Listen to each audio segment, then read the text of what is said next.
Everyone, कैसे हैं आप सब। आज हम डिस्कस करने वाले हैं pharmacology 5th same unit number 3। इसमें आज हम देखने वाले हैं ऑटोकोइड्स एंड रिलेटिव ड्रग्स। फर्स्ट हम देखते हैं इंट्रोडक्शन ऑफ ऑटोकोइड्स एंड क्लासिफिकेशन। देखो, इस टॉपिक में ज़्यादा कुछ नहीं है, इसमें आपको सिर्फ ऑटोकोइड्स का इंट्रोडक्शन देखना है, ठीक है, जो कि बहुत छोटा सा होगा। उसके बाद जो क्लासिफिकेशन है वो क्लासिफिकेशन बेस रहेगी, जो फर्दर जो आपके ये टॉपिक्स हैं, हिस्टामीन, सेरोटोनिन, इसको H5HT को हम सेरोटोनिन बोल देते हैं, ठीक है। उसके बाद जो एंटागोनिस्ट जो होते हैं, अभी हम देखेंगे इसकी जो क्लासिफिकेशन होंगे आपको समझ आ जाएगा कि कौन कौन सी क्लासिफिकेशन किस किस की मतलब अंडर आ रही है, ठीक है। तो फर्स्ट हम देखते हैं ऑटोकोइड्स एंड क्लासिफिकेशन देखते हैं, ठीक है।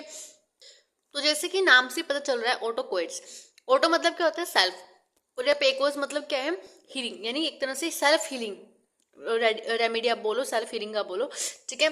तो यहाँ पे एक तरह से सेल्फ हीलिंग हो रही है, ठीक है। अब हम देख लेते हैं साइट ऑफ एक्शन कहाँ कहाँ पे है। देखो, अब मैं एक चीज बताऊँ, ऑटोकोइड्स में पढ़ने वाला हिस्टामिन, सेरोटोनिन, ठीक है। तो देखो बेसिकली अगर हम बात करें हिस्टामिन, तो अपने हिस्टामिन को एलर्जी से वो करना है, मतलब अगर आप जहाँ पे भी हिस्टामिन आए ना वर्ड, तो आपको एलर्जी से उसको रिलेट करना है, ठीक है। तो देखो एलर्जी में क्या होता है, एलर्जी किसी चीज़ से भी हो सकती है, ठीक है। अब मान लो फॉर एग्जाम्पल आपको किसी मच्छर ने काट लिया, या किसी आपको बोन ग्रेन से एलर्जी है, या कुछ भी ऐसी कोई कंडीशन शो हो रही है जिसमें आपको लग रहा है कि एलर्जी मेरी बॉडी में हो चुकी है, ठीक है। तो यानी उसमें क्या होता है, जहाँ पे मुझे एक चीज़ बताओ, जब भी आपको मॉस्किटो काटते हैं, ठीक है, मॉस्किटो काटते रहते हैं, तो मॉस्किटो के टाइम पे क्या होता है, अब देखो जहाँ पे जैसे मान लो हाथ पे यहाँ पे मॉस्किटो काटे हैं, तो यहाँ पे आपको निशान मिलेगा, यहाँ पे तो एक तरह से क्या हो जाएगा, इन्फ्लेमेशन हो जाएगी, या एक तरह से फुंसी टाइप हो जाएगी, ठीक है। तो यहाँ पे क्या होगा, यानी साइट ऑफ एक्शन क्या है, लोकली होगा, जहाँ पे हुआ है वो लोकली होगा, देन लोकल हॉर्मोन्स के थ्रू, और शॉर्ट एक्शन होगा। अब ज्यादा एक्शन तो नहीं होता ना, कुछ टाइम के लिए रहता है, शॉर्ट एक्शन होता है, ठीक है। अब देखो ये देखो उसमें यहाँ बोला लोकल हार्मोन। अब ये हॉर्मोन्स अगर हम बात करें कि जो हमारे एंडोक्राइन सिस्टम के हॉर्मोन्स होते हैं, ठीक है, उनसे कैसे डिफरेंट है। देखो फर्स्ट ऑफ ऑल कैसे डिफरेंट है कि देखो यहाँ पे जो ये लोकल हॉर्मोन्स होते हैं, ये ना तो किसी स्पेशलाइज्ड ग्लैंड्स के थ्रू प्रोड्यूस नहीं होते, first of all not produced by specialised gland. Obviously बात है, एंडोक्राइन ग्लैंड में क्या होता है, सॉरी एंडोक्राइन सिस्टम में क्या होता है, वो एक स्पेसिफिक ग्लैंड के थ्रू क्या होते हैं, सिक्रेट होते हैं। हमने देखा हुआ था, अगर आपने मेरी एंडोक्राइन सिस्टम वाली पूरी प्लेलिस्ट फॉलो की है, तो हमने वहाँ पे देखा था कि अलग अलग ग्लैंड्स क्या करते हैं, different different organs different different hormones secrete करते हैं, ठीक है। तो यहाँ पे स्पेशलाइज्ड ग्लैंड ही क्या करते हैं, स्पेशलाइज्ड ग्लैंड यहाँ पे कोई हार्मोन सेक्रेट नहीं करता, यहाँ पे लोकल हार्मोन्स होते हैं। नेक्स्ट हमारे पास है नो ट्रांसपोर्टेड बाय सर्कुलेशन। अब ये क्या होते हैं, ब्लड में भी नहीं जागे, ठीक है। अब देखो जो एंडोक्राइन सिस्टम में जो हार्मोन्स होते हैं वो ब्लड में जा रहे थे, ठीक है। उसके बाद यहाँ पे क्या है, don't act on distinct target, यानी इसका जो टारगेट सेल है, टारगेट ऑर्गन जो भी है, तो वो दूर भी नहीं है, पास में ही है, जहां पर हुआ था वहीं पर आपको डायरेक्शन शो हो जाएंगे, ठीक है। नेक्स्ट है कि they are involve in physiological and pathological processes, जैसे इंजरी वगैरह हो गई, ठीक है। नेक्स्ट है रिलीज कैसे होते हैं, रिलीज ड्यूरिंग एलर्जी के टाइम पे रिलीज होंगे, ठीक है। हाइपर सेंसिटिविटी हो गई, इन्फ्लामेशन हो गया, ठीक है। अब हम देखते हैं क्लासिफिकेशन। तो यहाँ पे क्लासिफिकेशन जो है ऑटोकोइड्स की, तो फर्स्ट हमारे पास है अमीन ऑटोकोइड्स। अमीन ऑटोकोइड्स में क्या है, हिस्टामिन आ गया, ठीक है, 5HT आ गया, यानी इसको हम सेरोटोनिन बोल देते हैं। देखो ये जो अगर आपको मालूम इसकी अगर हम ऑटोकोइड्स क्लासिफिकेशन पूछ ले इसमें, तो हिस्टामिन कौन से उसमें आ रहा है क्लासिफिकेशन में, अमीन ऑटोकोइड्स में आ रहा है, ठीक है। तो यहाँ पे जो अमीन है और सेरोटोनिन है वो अमीन ऑटोकोइड्स में आ रहा है, ठीक है। उसके बाद है यहाँ पे लिपिड ड्राइव्ड ऑटोकोइड्स। लिपिड ड्राइव्ड ऑटोकोइड्स में जैसे हमारे पास यहाँ पे प्रोस्टाग्लैंडिन हो गया, ठीक है। प्रोस्टाग्लैंडिन हम आगे देखेंगे, आगे हमने देखा भी था कि जो हमारे पास फर्दर हमारे पास टॉपिक थे, ठीक है, उसमें प्रोस्टाग्लैंडिन भी है, ल्यूकोट्राइन भी है, प्लेटलेट्स एक्टिवेटर फैक्टर्स यहाँ पे हम इसमें होते हैं, ठीक है। और उसके बाद प्लेटलेट्स ऑटोकोइड्स होते हैं, इसमें प्लाज्मा काइनिन होता है, ठीक है, ब्रेडिकार्डिया हो गया, कैरिडीन हो गया, एंजियोटेंसिन हो गया, ठीक है। तो यहाँ पे ये छोटा सा मतलब क्लासिफिकेशन था, ठीक है, इंट्रोडक्शन था ऑटोकोइड्स का। तो अब हम चलते हैं नेक्स्ट टॉपिक पे, हिस्टामिन। तो हिस्टामिन तो फर्स्ट ऑफ ऑल आपको अच्छे से पढ़ना पड़ेगा, ठीक है, क्योंकि स्पेसिफिक दिया हुआ है। तो हिस्टामिन का सिंथेसिस हमें देखना है, रिलीज हमें देखना है, ठीक है, उसका मेटाबॉलिज्म सब देखेंगे यहाँ पे, ठीक है। तो जो हिस्टामिन होता है, हिस्टामिन का जो अगर हम केमिकल नेम देखें, तो ये क्या है, 4 ब्रैकेट में 2 अमीनो इथाइल इमिडाजोल, ठीक है। तो इसका केमिकल नेम है, और मास्ट जो हिस्टामिन है वो मास्ट सेल के थ्रू और नॉन मास्ट सेल में मतलब क्या होता है निकलता है, ठीक है, प्रोड्यूस होता है वहाँ पे और वहाँ से रिलीज होता है, आप बोल सकते हो। ठीक है, देन स्किन में कनेक्टिव टिश्यू हो गया, लंग्स हो गया, गैस्ट्रिक मिकोसा हो गया, इंटेस्टाइनल मिकोसा हो गया, प्लेसेंटा, लीवर, तो ये मास्ट सेल के अकॉर्डिंग है। ठीक है, अगर हम नॉन मास्ट सेल के अकॉर्डिंग देखें तो यहाँ पे हमारे पास बेसिनोफिल हो गया, इसिनोफिल हो गया। ठीक है, इंटेरोक्रोमोफिल सेल्स हो गई, ये आपके ड्यूडेनम में होते हैं। ठीक है, ब्रेन हो गया। तो यहाँ पे इन डिफरेंट डिफरेंट जगह पे क्या होता है, जो हिस्टामीन है उसका सिंथेसिस होता है, वहाँ पर रिलीज होता है। ठीक है, तो फर्स्ट ऑफ ऑल हम देखते हैं कि हिस्टामीन सिंथेसिस कैसे होता है। ठीक है, अब हिस्टामीन जो है वो एक एसेंशियल अमीनो एसिड के थ्रू क्या होता है, सिंथेसिस होता है। अब उस जो एसेंशियल अमीनो एसिड है वो कौन सा होता है, हिस्टिडीन। तो जो हिस्टिडीन है ये क्या होता है, एसेंशियल अमीनो एसिड होता है, ये हमें डाइट से लेना पड़ता है। ठीक है, अब डाइटरी सोर्स है, जैसे फॉर एग्जांपल ये डाइट में लेना पड़ रहा है, तो हम इसमें डाइट में क्या ले सकते हैं जिससे हमारी हिस्टाडीन जो है हमारी बॉडी के अंदर बन सके, वो क्या है, सॉरी, हिस्टाडीन जो है हमारी बॉडी के अंदर आएगा, एक अमीनो एसिड है, लेकिन हिस्टाडीन से हमारा हिस्टामीन बन रहा है। ठीक है, तो यहाँ पे हमें डेली प्रोडक्ट्स में जैसे बोल ग्रेन हो गया, राइस, व्हीट, राइट, ठीक है, एप्पल, नट्स, तो फॉर एग्जाम्पल काफ़ी सारे होते हैं। ठीक है, और भी फ्रूट्स। तो यहाँ पे हिस्टाडीन में एक ही रिएक्शन होती है, सिंपल, मतलब एक वन स्टेप रिएक्शन होती है। तो फॉर एग्जाम्पल जैसे हिस्टाडीन है। ठीक है, अब हिस्टाडीन में अब एक चीज़ याद रखना, जहाँ पे भी आप अमीनो एसिड देखो ना, अमीनो एसिड में एक चीज़ कॉमन होती है। ठीक है, जैसे कार्बन है ना, कार्बन के एक उसमें क्या होगा, एक जो हाइड्रोजन है उसको हम सब्स्टिट्यूट कर दें तो वहाँ पे COOH यानी एसिड लगा होगा, और एक उस हाइड्रोजन को अगर हम सब्स्टिट्यूट करें तो वहाँ पे हमारे पास NH2 लगा होगा। तो ये बहुत कॉमन आपको हर जगह मिलेगा, ये जो है ना अमीनो एसिड की एक पहचान होती है। ठीक है, जब भी आप जैसे हमारे पास क्या है, हिस्टिडी अमीनो एसिड है, तो अमीनो एसिड में एक ब्रांच पे एसिड और NH2 लगा होगा। ठीक है, उसके बाद यहाँ पे एक हाइड्रोजन खाली है। ठीक है, उसके बाद इस यहाँ पे देखो, यहाँ पे कौन सी रिंग लगी हुई है, ये इमिडाजोल रिंग है। ठीक है, इमिडाजोल के रिंग के साथ यहाँ पे ये कनेक्ट है एक कार्बन से। ठीक है, अब देखो यहाँ पे हमें हिस्टिडीन का स्ट्रक्चर लर्न करना पड़ेगा ये। उसके बाद यहाँ पे एक रिएक्शन होगी एल हिस्टिडीन डी कार्बोक्सिलेज, यानी यहाँ पे डी कार्बोक्सिलेज होगा। देखो यहाँ से यानी कार्बन डाइऑक्साइड का निकलना ही हम क्या बोलते हैं, डी कार्बोक्सिलेज। तो यहाँ पे जो COOH है ये निकल जाएगा, कार्बन डाइऑक्साइड। ठीक है, तो उसके बाद यहाँ पे क्या होगा, देखो यहाँ पे हमारे पास आखिर में फॉर्म हो जाएगा हिस्टामीन। तो यही जो हिस्टामीन, देखो यहाँ पे ये जो H2 है, CH2 यहाँ पे फॉर्म हो गया। ठीक है, तो उसके बाद देखो यहाँ से ये चीज़ निकल गई ना, COH यहाँ से निकल गया, तो हमारे पास यहाँ पे हिस्टामीन फॉर्म हो गया। ठीक है, तो इसको ही हम बोल देते हैं 4,2 अमीनो इथाइल इमिडाजोल। ठीक है, तो ये हमारा है। देखो एक बार हम इसका नाम भी देख लेते हैं कैसा रखा है। देखो यहाँ पे हमारे पास अगर हम बात करें, यहाँ से रिंग से शुरू करनी है, नंबरिंग 1 2 3 4, तो 4 पे क्या लगा है हमारे पास, यहाँ पे 4 पे। और देखो यहाँ पे जब कोई चीज़ हमें बतानी होता है ना इस तरह से, अगर आपने नोमेनक्लेचर अच्छे से पढ़ा है तो हम ब्रैकेट में बताते हैं। ब्रैकेट में 2 नंबर पे क्या लगा हुआ है, सेकंड पोजीशन पे लगा हुआ है अमीनो इथाइल, तो ये अमीनो इथाइल लगा हुआ है। ठीक है, उसके बाद ये देखो अमीनो और ये इथाइल, पूरा ये अमीनो है, ये इथाइल है। उसके बाद यहाँ पे हमारे पास रिंग का नाम लिख देना है, इमिडाजोल। ठीक है, तो ये इसका एक केमिकल नेम है। ठीक है, उसके बाद ये हिस्टामीन हम इसको बोल ही देते हैं। तो ये तो थी सिंथेसिस। अब हम देखते हैं मेटाबॉलिज्म कैसा होता है। ठीक है, पहले हम ये चीज़ देख लेते हैं मेटाबॉलिज्म सिंथेसिस कैसे होती है, उसके बाद हम देखेंगे इसके यूजेस वगैरह क्या होते हैं। ठीक है, अब जो हिस्टामीन है, हिस्टामीन की मेटाबॉलिज्म क्रम देखो हिस्टामीन यहाँ पे बन चुका है। ठीक है, तो ये हिस्टामीन का स्ट्रक्चर है। अगर हम इसको हम यहाँ पे मेटाबॉलिज्म करते हैं तो फर्स्ट ऑफ ऑल यहाँ पे 1 स्टेप रिएक्शन है, 2 तरह से मेटाबॉलिज्म होता है। ठीक है, अब पहला मेटाबॉलिज्म देखते हैं। तो फर्स्ट उसमें क्या है कि यहाँ पे एन मिथाइल ट्रांसफरेज कर दो। एन मिथाइल ट्रांसफरेज मतलब देखो यहाँ पे एन मिथाइल ट्रांसफर कैसे करोगे। देखो अगर मैं यहाँ पे पूछूँ आपसे, 2 नाइट्रोजन है 1 और 2, तो इनमें से कौन से उस पर होगा, यहाँ पे लिखो ना एन मिथाइल, एन का मतलब है नाइट्रोजन, यानी एन के ऊपर मिथाइल ग्रुप लगाना है हमें। ठीक है, अब मुझे बताओ कि इसमें से किसके ऊपर लगा सकते हो आप, जिसके ऊपर सब्स्टिट्यूट कर सकते हो उसके ऊपर लग सकता है ना। आप सब्स्टिट्यूट हाइड्रोजन को करके कर सकते हैं, जब यहाँ से हाइड्रोजन हटेगा तभी हम यहाँ पे कर सकते हैं। ठीक है, तो इस वाले जो नाइट्रोजन पे हम यहाँ पे सब्स्टिट्यूट करेंगे। उसके बाद यहाँ पे ट्रांसफर कर रहे हैं मिथाइल, तो ये ऑब्वियस बात है। तो यहाँ पे हम नाइट्रोजन को मिथाइल लगा देते हैं, एन मिथाइल हिस्टामीन यहाँ पे बन गया। ठीक है, तो यहाँ पे एन मिथाइल हिस्टामीन फॉर्म हो गया, ये आपकी मेटाबोलाइज हो गया। ठीक है, उसके बाद सेकंड स्टेप जो है, जो है हमारे पास मेटाबॉलिज्म का, तो यहाँ पे हमारे पास थोड़ा लंबा प्रोसीजन है। तो ये हमारे पास हिस्टामीन है। अब हिस्टामीन में क्या होता है, डायअमीन ऑक्सीडेज यहाँ पे हमारे पास यूज करते हैं। इसमें क्या होता है, ऑक्सीडेटिव डीअमाइनेशन होता है। अब यहाँ पे देखो ऑक्सीडेटिव डीअमाइनेशन मतलब एक तरह से अमाइन ग्रुप जा रहा है। ठीक है। अब यहाँ पे जब अमाइन ग्रुप जा रहा है तो यहाँ पे क्या होगा, देखो यहाँ पे NAD भी यूज होता है। NAD जहाँ पे भी यूज होता है ना, इट मीन्स ये दो अपने साथ 2 हाइड्रोजन लेके ही जाएगा।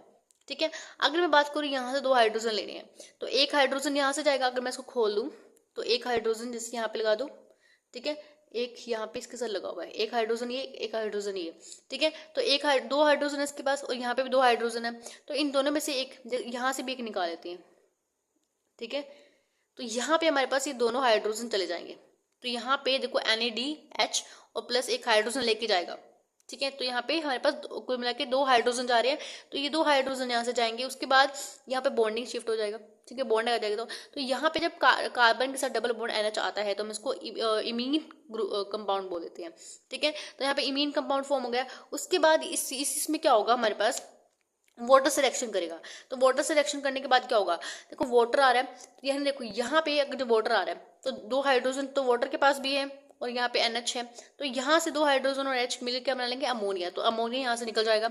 अब अमोनिया जब जा रहा है यहाँ से तो ऑब्वियसली बात है, यहाँ पे ऑक्सीजन बचा हुआ था एक, तो ऑक्सीजन जाके यहाँ पे अल्डिहाइड बना लेगा, ठीक है। तो यहाँ पे हमारे पास क्या बन गया, देखो ये तो इमिडाजोल रिंग है, तो हम इमिडाजोल रिंग, देन ये एसिटाल्डिहाइड ग्रुप है, तो एसिटाल्डिहाइड, ठीक है। उसके बाद इसके अंदर क्या हुआ, अल्डिहाइड डीहाइड्रोजनेज हुई, यानी अल्डिहाइड के अंदर हम डीहाइड्रोजनेज कर रहे हैं। जब भी हम अल्डिहाइड के अंदर डीहाइड्रोजनेज करते हैं तो यहाँ पे एसिड फॉर्म हो जाएगा, ठीक है। तो यहाँ पे देखो यहाँ पे हमारे पास क्या बना था, एसिटाल्डिहाइड, यहाँ पे एसिटिक एसिड फॉर्म हो जाएगा। देखो यहाँ पे हम डीहाइड्रोजनेज कर रहे हैं, ऑब्वियस बात है। तो यहाँ पे क्या होगा, एक तरह से हमने COH दोबारा लगा दिया। उसके बाद यहाँ पे कोई इमिडाजोल रिंग थी और यहाँ पे अब ये क्या बन गया हमारे पास, ये एसिटिक एसिड बन गया, तो इमिडाजोल एसिटिक एसिड, ठीक है। तो यहाँ पे हमारा ये मेटाबोलाइट हो जाएगा। देखो अब मैं एक चीज़ यहाँ पे फर्स्ट जब हमने रिएक्शन पढ़ी थी तो यहाँ पे हम एक चीज़ देखने जाते हैं। देखो मैं यहाँ पे एक चीज़ बता दूँ आपको, यहाँ पे देखो मेन चीज़ क्या थी, यहाँ पे हमने एन मिथाइल हिस्टामिन बनाया, यानी एन मिथाइल एक तरह से मेटाबोलाइट हो गया, जो मेटाबोलाइज हो जाएगा बॉडी से। अब यहाँ पे जो एन मिथाइल हिस्टामिन बना है, अब मुझे एक चीज़ बताओ, इस वाले में और यहाँ पे क्या फर्क है, इन दोनों में सिर्फ इतना ही फर्क है कि एन यहाँ पे एन के ऊपर मिथाइल लगा, यहाँ पे एन के ऊपर मिथाइल नहीं लगा। अब मुझे एक चीज़ बताओ, जो ये वाली स्टेप है, इस वाले स्टेप को हम फर्दर ये स्टेप में हम इंक्लूड कर सकते हैं ना, इट मीन्स इस स्टेप को हम इस रिएक्शन से दोबारा करा सकते हैं, ठीक है। अब हम देखते हैं जो ये रिएक्शन है ये फर्दर हम इसके अकॉर्डिंग चलाएंगे, ठीक है। डीअमाइनेशन ऑक्सीडेशन हम यहाँ पे रिएक्शन शुरू कर रही है, ठीक है। तो लेकिन इसके फर्दर इसके आगे की जो रिएक्शन है वो हम ये वाली रिएक्शन चलाएंगे सेम, ठीक है। तो यहाँ पे देखो हमने क्या किया, यहाँ पे हमने लगा दिया एन मिथाइल हिस्टामिन, तो एन मिथाइल हिस्टामिन। अब यहाँ पे हम क्या करते हैं, इस रिएक्शन को यहाँ पे शुरू करने से पहले हम क्या करते हैं, तो यहाँ पे देखो माओ बी का हम यूज़ करते हैं। माओ बी का कैसे यूज़ करेंगे, देखो यहाँ पे सेम है, माओ बी जब ये क्या करता है, यहाँ पे इसको यहाँ पे अल्डिहाइड में कन्वर्ट कर रहा है, देखो ये अल्डिहाइड लग गया। तो एन मिथाइल, देखो यहाँ पे एन मिथाइल तो रहेगा ही रहेगा, ठीक है। एन मिथाइल यहाँ पे इमिडाजोल रिंग है, उसके बाद यहाँ पे एसिटाल्डिहाइड हमने पे लगा दिया, ठीक है। उसके बाद हमारे पास है यहाँ पे सेम वो रिएक्शन लगानी है। देखो ऑब्वियस बात है, यहाँ पे एसिटाल्डिहाइड अगर हम यहाँ पे डीहाइड्रोजनेज करा रहे हैं, अल्डिहाइड का डीहाइड्रोजनेज जब भी आप कराते हो तो एसिड बनता है, ऑब्वियस बात है यहाँ पे एसिड फॉर्म हो जाएगा, ठीक है। तो यहाँ क्या बन गया, एन मिथाइल, ठीक है, इमिडाजोल रिंग है, उसके बाद एसिटिक एसिड है, ठीक है। तो ये हमने फर्दर उस स्टेप का आगे बताया था, ठीक है। तो हम इस तरह से भी आप कर सकते हो उसका फर्दर। अब हम देख लेते हैं रिलीज ऑफ हिस्टामिन कब रिलीज होता है। फर्स्ट ऑफ ऑल एलर्जी के टाइम पे होगा, एलर्जी रिएक्शन होगी, टिश्यू इंजरी अगर हो रही है तो ड्रग्स फॉरेन सब्सटेंसेस की वजह से यहाँ पे हिस्टामिन रिलीज होगा, ठीक है। अब देख लेते हैं रिसेप्टर्स। देखो हिस्टामिन के 4 रिसेप्टर्स होते हैं, H1, H2, H3, H4। ये सारे के सारे जी प्रोटीन कपल रिसेप्टर्स होते हैं, ठीक है। तो GPCR, ठीक है, यानी जी प्रोटीन कपल रिसेप्टर्स होते हैं सारे के सारे। उसके बाद देखो जी प्रोटीन कपल रिसेप्टर्स क्या होते हैं, ये हमने 4th सेम में अच्छे से देखा था फार्माकोलॉजी में, ठीक है। हमारे पास रिसेप्टर थे बहुत सारे, ठीक है। अगर आपने स्टडी किया तो उसमें से एक रिसेप्टर का नाम था जी प्रोटीन कपल रिसेप्टर। तो टाइप्स होते हैं रिसेप्टर्स के, तो यहाँ पे ये जी प्रोटीन कपल रिसेप्टर्स एक टाइप है जो हिस्टामिन को रिप्रेजेंट कर रहा है, ठीक है। तो अब हम इनको 1 बाय 1 डिटेल में देखने वाले हैं। तो हिस्टामिन का फर्स्ट रिसेप्टर जो है H1 रिसेप्टर, तो H1 receptor first of all तो याद रखना कि सारे रिसेप्टर जी प्रोटीन कपल रिसेप्टर हैं, ठीक है। अब यहाँ पे ये IP डैग पाथवे फॉलो करता है, ठीक है।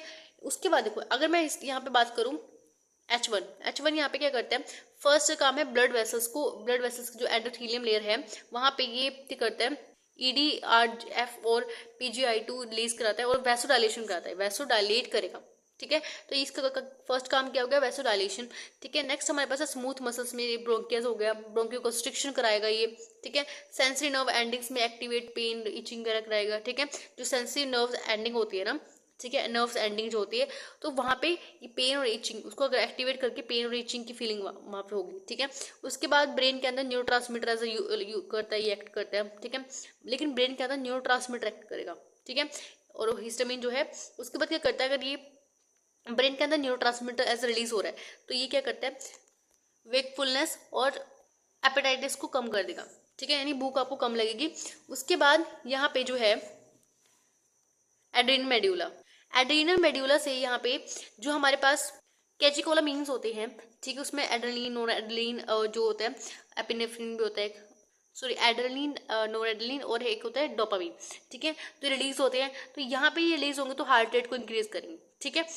नेक्स्ट हम देखते हैं H2 रिसेप्टर, ये भी जी प्रोटीन कपल रिसेप्टर है, कैम्प पाथवे को फॉलो करता है, GS रिसेप्टर है, स्टिमुलेट करेगा, ठीक है। तो यहाँ पे फर्स्ट ऑफ ऑल वही लिखा हुआ है कि कैम्प पाथवे है, और यहाँ पे देखो जो H2 होते हैं ना, ये फॉर एग्जाम्पल यहाँ पे जब ये H2 ब्लॉकर्स जब आप पढ़ोगे ना यहाँ पे, तो ये भी क्या होगा, ये एंटा एसिड होंगे सारे के सारे, क्योंकि पेरेंटल सेल्स कहाँ होते हैं, स्टमक के अंदर होते हैं, ये पेरेंटल सेल्स जो होते हैं एसिड को बनाते हैं, ठीक है।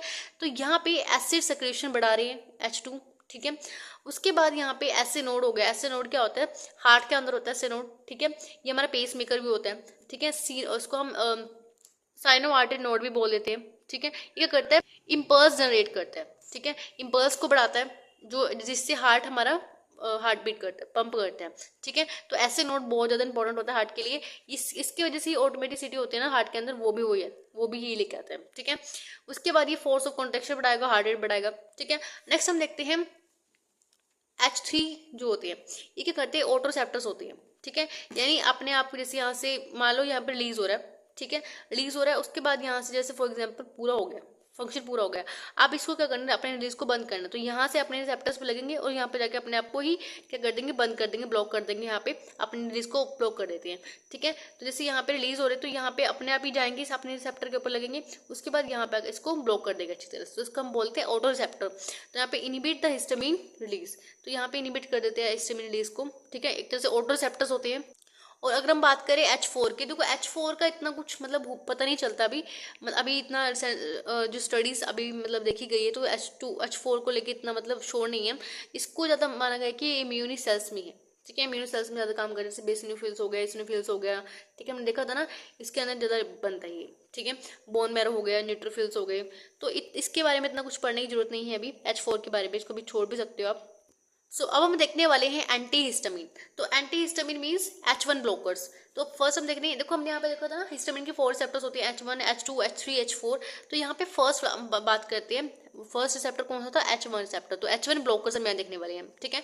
तो यहाँ पे मेडिसिन कौन सी होती हैं, तो यहाँ पे फर्स्ट जनरेशन और सेकंड जनरेशन के अकॉर्डिंग यहाँ पे डिवाइड कर रहे हैं इसको। तो फर्स्ट जनरेशन के अंदर कौन सी मेडिसिन आती है, देखो इसमें इसके अंदर हाईली लिपोफिलिक होती है। हाईली लिपोफिलिक मतलब ये क्या कर सकती है, ब्रेन को, जो ब्लड ब्रेन बैरियर होता है ब्रेन के अंदर, उसको क्रॉस कर सकती है, ठीक है।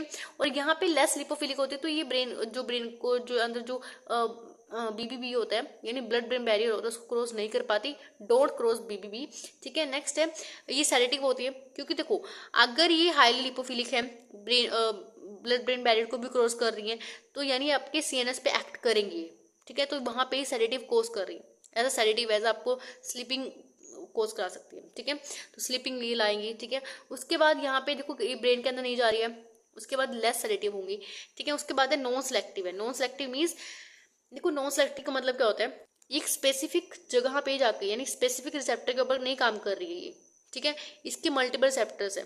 उसके बाद अगर हम बात करें सेलेक्टिव, सेलेक्टिव मतलब एक तरह से स्पेसिफिक रिसेप्टर के ऊपर ही काम करेगी, ठीक है। अब देखो नॉन सेलेक्टिव है तो इट मीन्स मल्टीपल होंगे इसके रिसेप्टर जहाँ पे एक्ट करेगी, जैसे एंटीकोलिनर्जिक इसका इफेक्ट शो करती है, एंटी अल्फा 1 आइडोनर्जिक होता है, एंटी सीरोटोनर्जिक जो होते हैं इसके इफेक्ट आते हैं, ठीक है। ये इतना कुछ खास है नहीं। उसके बाद हम बात करते हैं इसकी ड्रग्स की। ड्रग्स मेन है यहाँ पे। तो फर्स्ट हम देखते हैं हाईली सेडेटिव। हमने इसके सेडेटिव के अकॉर्डिंग किया है, क्योंकि देखो यहाँ पे हाईली लिपोफिलिक है, ये ब्रेन को क्रॉस कर रही है, इट मीन सेडेटिव भी है। तो हम सेडेटिव के अकॉर्डिंग करें कि कौन सा हाईली सेडेटिव है, कौन सा हमारे पास है मॉडरेटली है, ठीक है। तो फर्स्ट हम देखते हैं हाईली सेडेटिव। तो यहाँ पे 3 ड्रग्स हैं, ठीक है। फर्स्ट हम देखते हैं डाइफेनहाइड्रामीन। तो डाइफेनहाइड्रामीन जो है एक तरह से इंसोम्निया में भी काम आती है, ठीक है। जिसको नींद की प्रॉब्लम होती है ना, इंसोम्निया, जब नींद नहीं आती तो हम उसको बोलते हैं इंसोम्निया एज अ कंडीशन। तो यहाँ पे इंसोम्निया में हम इसको यूज कर सकते हैं। नेक्स्ट है हाइड्रोक्सीन, ठीक है। तो यहाँ पे एंटी एंजाइटी ड्रग है, ठीक है। उसके बाद हमारे पास है प्रोमिथाजीन। प्रोमिथाजीन एक तरह से मोशन सिकनेस में यूज कर सकते हैं इसका, ठीक है। देखो यहाँ पे है तो हाईली सेडेटिव है ये, ठीक है। उसके बाद यहाँ पे हम देखते हैं मॉडरेटली सेडेटिव। इसमें सबसे पहले जो ड्रग है हमारे पास है फिनेरामीन, ठीक है। उसके बाद है सिनेरेजिन। ये क्या करती है, एंटी वर्टिगो है। एंटी वर्टिगो एक तरह से, ये जो वर्टिगो जो कंसेप्ट है ना, मैं आपको फिर कभी बताऊंगी, ठीक है। ये बहुत बड़ा कंसेप्ट है, इसको बस अभी समझ लो कि अभी आपको नहीं बता सकती मैं, इसके लिए एक अलग से मैं वीडियो बनाऊंगी, तब आप देख लेना, ठीक है। उसके बाद हम देखते हैं साइप्रोहेप्टाडीन। साइप्रोहेप्टाडीन जो है एक तरह से एपेटाइट को स्टिमुलेट करती है, यानी भूख को बढ़ाती है ये, ठीक है। अगर हम माइल्ड सेडेटिव की बात करें तो यहाँ पे हमारे पास 2 ड्रग्स आती है। पहला है साइक्लिजीन, दूसरा है हमारे पास क्लोरफिनेरामाइन, ठीक है। तो 2 ड्रग्स आती है। एक बार इन ड्रग्स को अच्छे से देख लेना, ठीक है। उसके बाद हम देखते हैं सेकेंड जनरेशन। अब देखो सेकेंड जनरेशन की जो ड्रग्स होती हैं वो क्या होती है, लेस लिपोफिलिक होती हैं, ब्लड ब्रेन बैरियर क्रोज नहीं कर पाती। नेक्स्ट जो है एज अ सेडेटिव भी तरह काम नहीं करती वो, ठीक है। तो यहाँ पे हमारे पास कुछ मेडिसिन है, जैसे सिट्राजीन हो गया, लीवोसिट्राजीन हो गया, ठीक है, लोराटिडीन हो गया, डिसलोराटिडीन हो गया, फिक्सोफेनाटिडीन हो गया, फरफेनाडीन हो गया। तो यहाँ पे जो ये मेडिसिन हैं, देखो यहाँ पे फर्स्ट हम देखते हैं सिट्राडीन और लीवोसिट्राडीन। देखो ये सिट्राडीन जो ड्रग थी ना, देखो हमने क्या देखा था, जो सेकंड जनरेशन जो ड्रग होती है वो सेडेटिव नहीं होती इतनी, क्योंकि वो ब्रेन के ऊपर काम नहीं कर रही, सीएनएस के ऊपर इतना काम नहीं कर रही थी। देखो लेकिन यहाँ पे एक्सेप्शन क्या देखा कि जो सिट्राडीन है, जो सिट्राजीन जो है, ये जो एज अ बहुत आप बोल सकते हो हाईली सेडेटिव थी, सेडेटिव काम कर रही थी। तो अगर हम देखें सेकंड जनरेशन के अंदर वो ऐसे ड्रग्स आती है जो सेडेटिव नहीं होती, ठीक है। तो यहाँ पे एक्सेप्शन आ गया कि सिट्राजीन जो है ये सेडेटिव काम कर रही है। तो इसका ही एक तरह से लीवो आइसोमर बनाया गया, जिसको हम बोलते हैं लीवोसिट्राजीन, ठीक है। ये सेडेटिव नहीं होती, ठीक है। उसके बाद हम देखते हैं यहाँ पे हम देखते हैं लोराटिडीन। लोराटिडीन क्या होती है, इसका ही अगर हम लिखो लोराटिडीन या आप बोल सकते हो डिसलोराटिडीन। तो यहाँ पे जो मेडिसिन है, अगर मान लो फॉर एग्जांपल आप लोराटिडीन लेते हो तो ये एक्टिव मेटाबोलाइट्स में कन्वर्ट होकर, यानी एक्टिव मेटाबोलाइट्स क्या है इसका डेसलोराटिडीन जो है इसका एक्टिव मेटाबोलाइट है, यानी अगर आप इसको ले रहे हो ना तो ये फर्दर हमारी बॉडी में जाके एक्टिव मेटाबोलाइट में कन्वर्ट होकर ये डेसलोराटिडीन में कन्वर्ट हो जाएगा। ऐसे ही ये भी है यहाँ पे, ठीक है।